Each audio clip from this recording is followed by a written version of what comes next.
The Cappuccino motor disassembly begins today. I may have to break this video up into sections or something just to make it easier to kind of work with. I don't know yet. What's going to happen here is I got to do a timing belt job. I will also have to remove these belts and take off this turbo stuff. Definitely probably need to do valve cover gaskets on this guy. I have all that stuff already. However, when I was poking around under here, I noticed the oil filter is different in this car than in my Cara. In my Cara, the oil filter sits right there where that mount is. It sits between the AC compressor like this and the engine mount that's like this right here. This engine mount is right in the middle, right around it, which is why they had to do this oil filter doohickey down here. I am interested in seeing if I could take this oil filter relocation type deal here and mount it in my car, because it's hard for me to mount a sandwich blade in there for me to do what I want to do. The reason I can steal it and not reuse it is because when this is mounted in the truck, this engine mount will be different. I should have room to mount the oil filter there where it belongs. I'll be taking most of this motor apart and we'll take a closer look at all the pieces and whatnot so you can get familiar with things if you need to know. I'm not sure how deep I'm going to go yet because I know with my Cara, the motor is similar to this and that one will get the full treatment where everything will come apart. Let's start with draining the oil out here. Somebody hulked this drain plug on, so I'm going to have to remove it with this. Got it off. Let's see.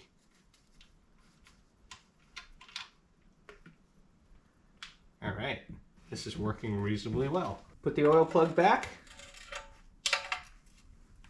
Tighten it so it won't drip any extra everywhere. Alrighty, there are two bolts that hold the alternator. There's this bolt right on top here, and there's a bolt on the underside of this that allows this to pivot back and forth so you can remove the belt. It's a 12mm bolt. And then this one should be a 12 too. No, that one's a 14. You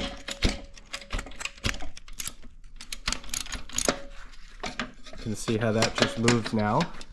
It'll move enough for you to slip this off the pulley. I'm going to remove the entire alternator. Why not? Put it back here so I don't lose it. Ta-da! Put this bolt back here so I don't lose it. Let's do the same for the AC compressor. There are two 12mm bolts right here on the bottom, and there's a 12mm bolt right on top here. Remove all three, the compressor will come right off.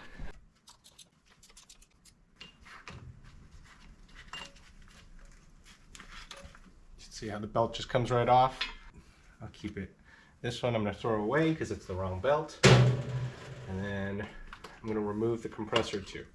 It also helps to remove all this stuff from the engine here, so when it's on the stand, you don't have all this extra weight getting in the way. It'll make it easier for you to manipulate, like moving it around and whatnot. And the AC compressor comes right out. I'm gonna put the bolts back so I don't lose them, just like the alternator. This right here is the lower AC compressor mount. If you look at it from here, you can see it kind of just overlaps on top of this engine mount here. This may be different on the Carry. I'm not sure if this will be a problem yet. I will find out. I'm going to remove this engine mount so I can get access to the oil filter relocating doohickey. I just noticed here on my particular motor, whatever was here seems to have been cut off when the prior owners hacked the cat off of this thing. I don't know if there's like a bracket or a brace or something here. Maybe the motor, no, the motor mount goes here. But whatever this is, if you think I need it, leave a comment below and let me know what this is. This is held on by four 12mm bolts. Alright, so the engine mount can come separate of the AC mount. You just gotta wiggle it out like this. Oh, that's annoying. Come on. This turbo line here coming out of the turbo, going down, going to the OEM oil cooler on the sandwich plate thing, is fed through this hole in the engine mount. So I'm gonna remove this. Yep. Some coolant was in. It's everywhere now. Okay. Now I should be able to. Ow! I should be able to remove that. And this is the passenger side motor mount, right here. I'm going to remove these hoses, but I'll leave one end connected so that way I can remember which went where, because it kind of helps guide me back to where I need to go. I then will unbolt this and remove everything as one piece. I'm going to remove the oil return line right here. I think I broke that free. I should be able to pull it off. There it is. There are 2 bolts that hold this intercooler piping right here off of the turbo. 2 10mm right here. This one only holds that bracket, so I'm going to ignore it. Oh man, really? You need a really thin socket. There's less than 1/8 of an inch right there between the wall of this thing and that, so I guess you're just kind of stuck with turning it manually with a wrench like this.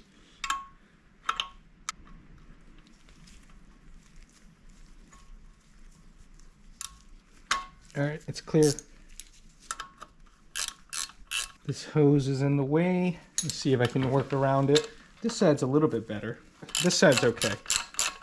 On the intake side of the turbo here, you'll find 2 recessed 10mm bolts, one here and one behind here.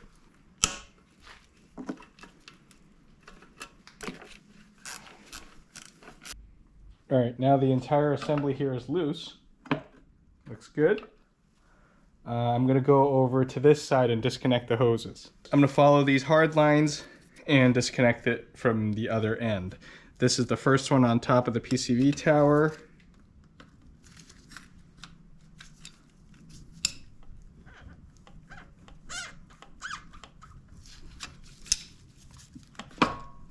That just pops right off.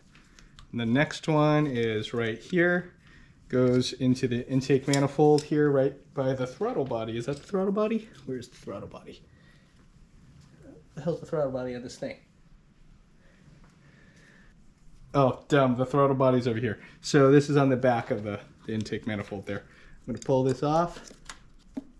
I'm going to have a hell of a time figuring out where everything went when I have to put this back together. Hopefully this video will help you guys and help myself. I'm going to make labels. It seems like a good idea. I'm going to label the hard line, I'm going to label the soft hose, and then I'll just match them all back up, right? With the little one on this side and the little one on the other side. Okay, so off this goes. Whoops. Uh-oh, let's not lose the bolts now. Let's put them back. This other bolt is pretty secure by the hose here, so I won't need to worry about that one. I'll just put it back like this. Put this piece aside. Next up, I'm going to remove this heat shield that's covering the turbo. It's already missing a bolt, so I only have 2 to remove. There should be 3. Oh, wonderful. The bolt broke. That might be a problem for later.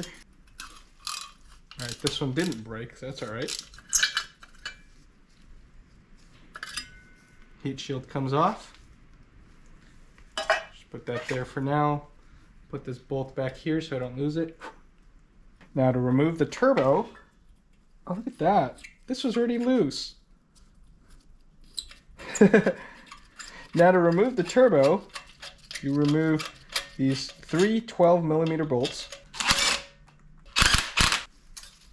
The gasket still looks good. Should I keep it?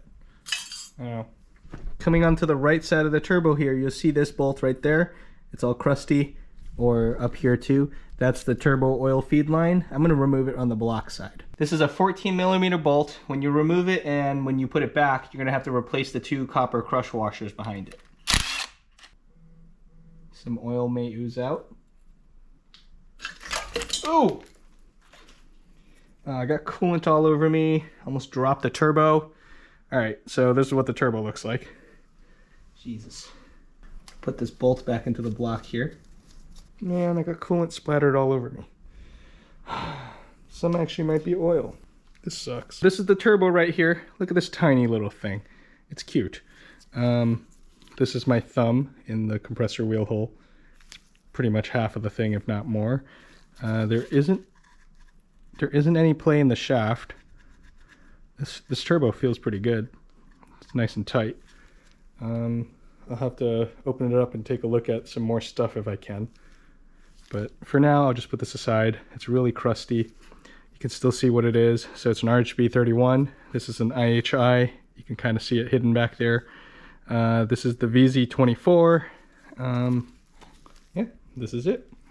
Oh, there's more coolant in here. This is the triangular 3-bolt flange that mounts it to the exhaust manifold.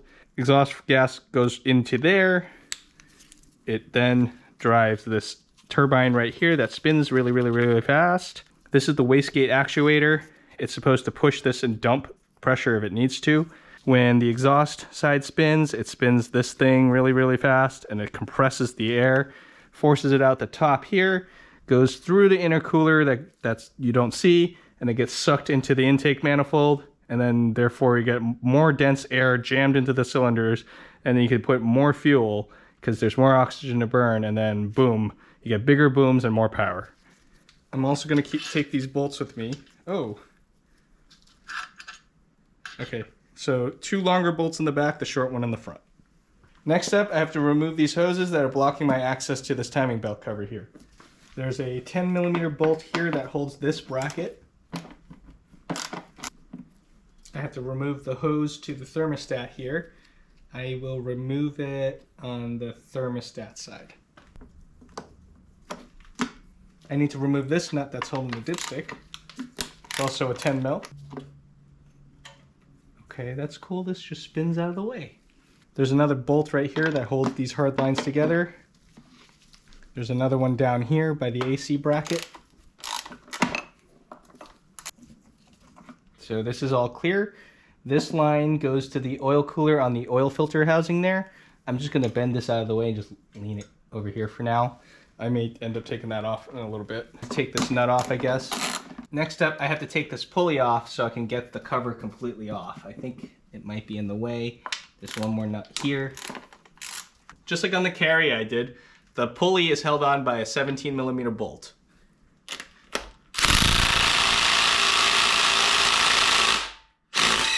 Oh, wow. You know, I don't give this thing enough credit. I always think it's too weak and it never works, but wow, that just popped it right off. This pulley is already a little bit loose, and it seems like I might be able to wiggle this free. Oh man, Jesus. There are 2 more 10mm bolts down here. Okay, I'm gonna remove the dipstick that just comes right out. Put it over here in the trash for a sec.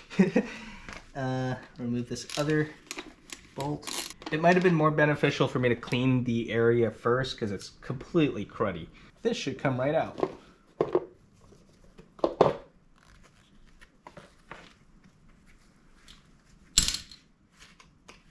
Ta-da!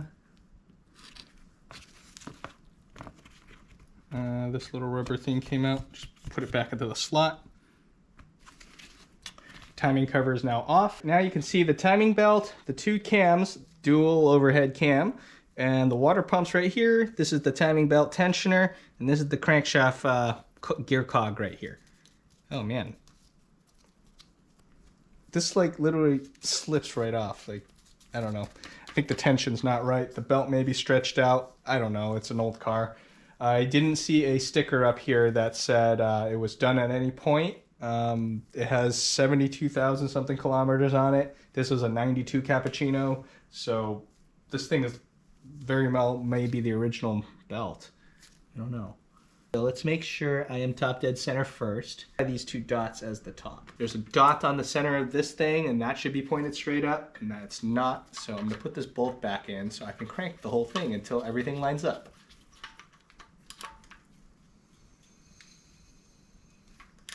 So you're gonna feel some compression resistance there. Oh, you can see how it popped over.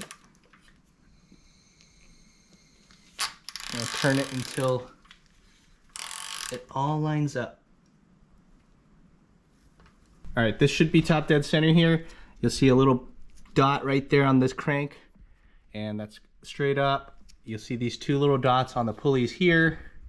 They line up with the arrows up top, pretty much exactly where they should be. I have one of these Cara Suzuki manuals, and I'm looking through here for some reference.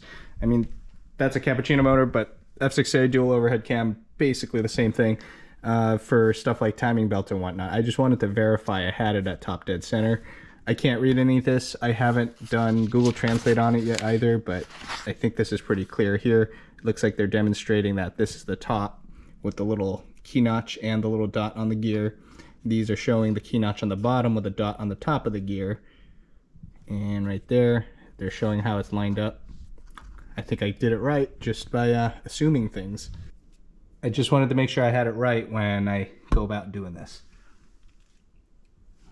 I'm going to remove this engine mount on this side. Oh, that was nice. I'm taking a look around here. I might actually just try to get away with skipping over my cam seals and whatnot. They actually seem okay. I'm going to be lazy here and not do it. I've touched back here. It's clean. The only oil that I see, all this gunk from everything, seemed to be coming from like the valve cover gaskets, both on this corner and like all over the place over here on this side. That seems like where all the oily crud is collected from. Checking over on this side, it's not so bad on this side. So it's mainly on the front side and the exhaust side that had all the oil residue. With the timing belt still on, mine is super loose, but I'm going to use this to secure the cam gear so I can remove the bolt that holds it. This is a 17mm hex. I'm removing these cam gears so I can see what it looks like behind there on the seals to see whether or not I even want to do them. My timing belt is super loose. Wow, okay.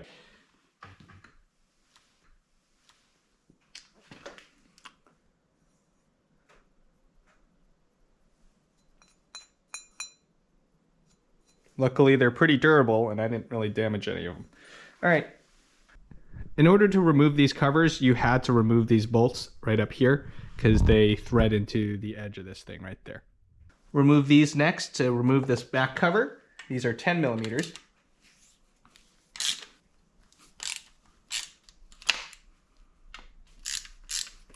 This cover just comes right off now. Remove it, put it aside. It's a little dirty. There's a little bit of oil seeping on here. The intake cam seal looks pretty good. The exhaust side is a little bit more icky. With the cover removed, we've also gained a clear view of the water pump here. This one feels okay.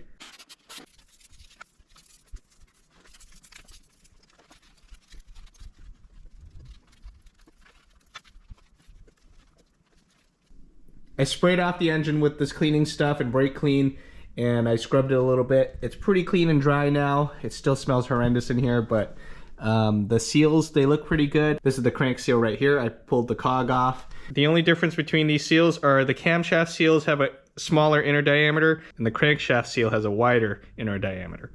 There are 8 bolts that hold each one of these cam covers to the head. 1, 2, 3, 4, 5, 6, 7, 8. The same on the other side. They need a 5mm Allen head to remove each one.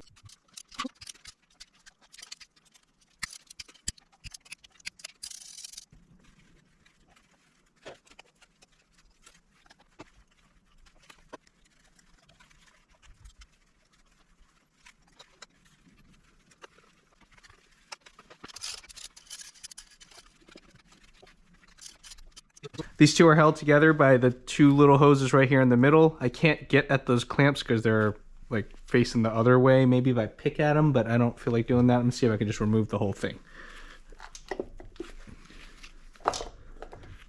Thing's loose.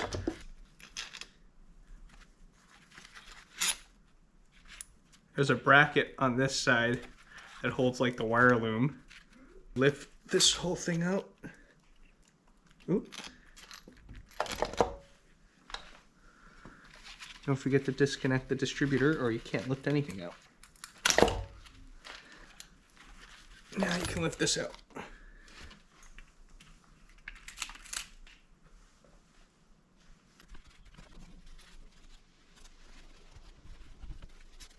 More than likely these gaskets are going to be flat and like squashed into the channel there. You're going to use something to pick them out. I'm going to use a razor blade, I guess. See if I can just kind of eke it out of there. Just got to get it started somewhere. Make sure you don't gouge the face of the metal either, because that's going to be bad. Once you get a little bit of it out, you can peel it all back. There we go. I have a little bit out. Look at that.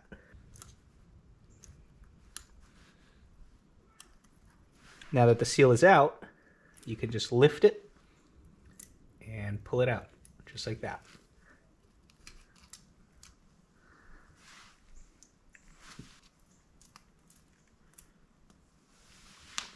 As sprayed some brake clean, and I'm gonna wipe the surface down a little bit just to clean it up. This side wasn't really dirty. The engine side was worse. Open your new gasket.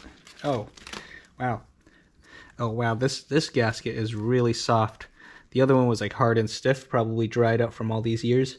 This one has some, so let's drop this guy into the grooves there. I'm sure this will get crushed and flattened out like the other one, but this one you could feel the ridge when you touch it. Make sure you didn't knock any of these loose. If you did, just kind of push them back into place. Pick up your valve cover here and just gently put it back over it.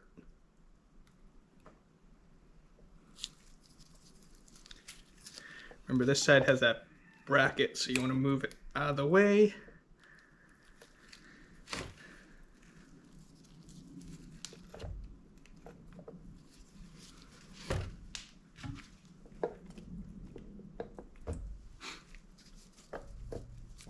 Align everything and push it back into place.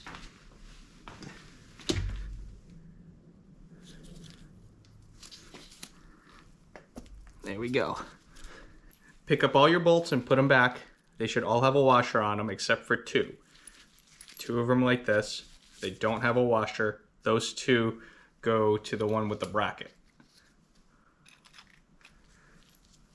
The torque specs, according to the manual, for the valve cover bolts are 80 to 120 kilograms per centimeter. It's about 10-ish, 11 Newton meters. Funny thing is this torque wrench only goes down to 13.6 Newton meters, so I'm just gonna use this at the lowest level just to see.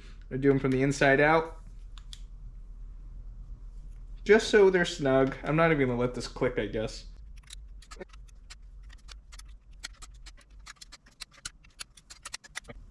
Now the valve covers are all torqued down. Let's move on to the next thing. Let's put this thing back on right here.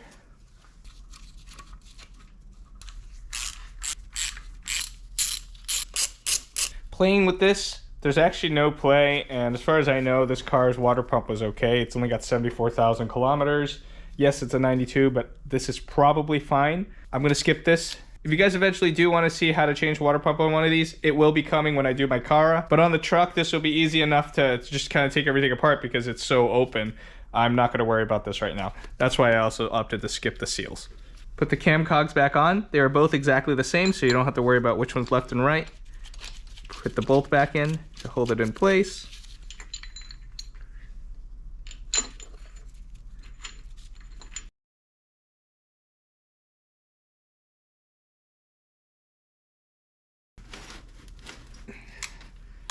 Way too tight.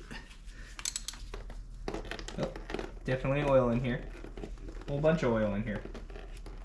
I've looked at the parts diagrams. There's a special gasket that goes between this thing and the block. There are 3 10mm bolts that hold on to this. Let's take them off and take a look at what I'm looking at here.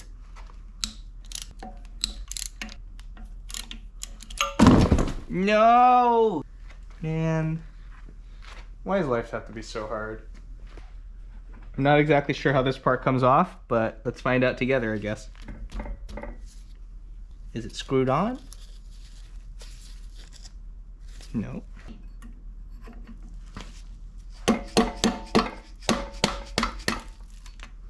There we go. I broke it loose. Might not be screwed on. Just. Oh yeah, it is screwed on. What do you know? Huh. Huh. Oh. Okay, not screwed on. All right, that pops right off. You can see the 3-bolt flange here. There's like the gasket's kind of torn and melted on here. I gotta clean that surface off. This is looking very promising. Now for the fun part. I'm gonna turn this guy upside down. Rotate. Rotate? Yeah?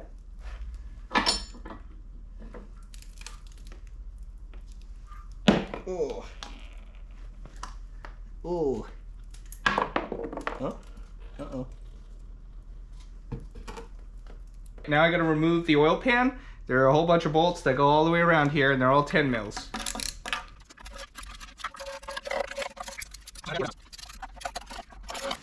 I'm also gonna try Mr. Mallet.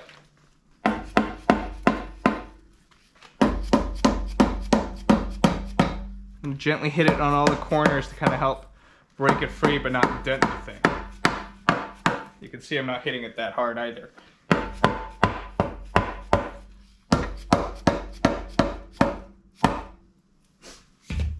I saw it shift a little. Get this in a seam and kind of just lift a little bit. Work it in there. Saw it move. There we go. Okay, that should be enough.